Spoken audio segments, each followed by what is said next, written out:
সন্ধ্যার সময় বসে আছি ঝোল বারান্দার ভিতরে, আর এদিকে চলে আসলো আমার একমাত্র ভাই রানা বিদেশ থেকে।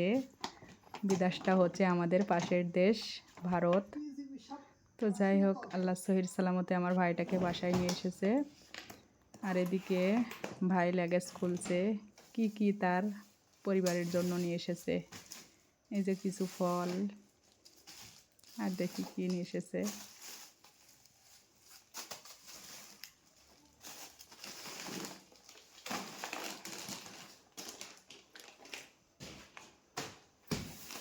ফল, কম্বল, জায়নামাজ, চিনি, আর শনপাপড়ি, খেজুর, লসুন, সাবান, এসবই নিয়ে এসেছে। তো আমাদের ভাইটা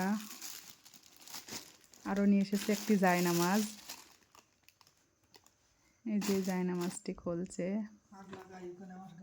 জায়নামাজটি কেমন হয়েছে আর কম্বলটি অবশ্যই কমেন্টে বলবেন। এই যে আমার বৌমার জন্য এই জায়নামাজটি, একমাত্র বৌমা।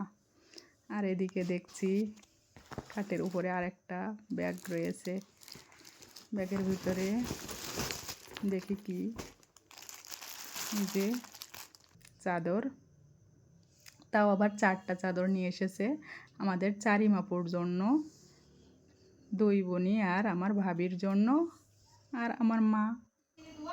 এদিকে এলোমেলো শুরু তার কাজ কারবার।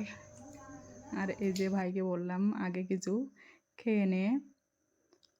তো আমার ভাই কিন্তু অনেক শুকায়ে গেছে এক সপ্তাহের ভিতরে।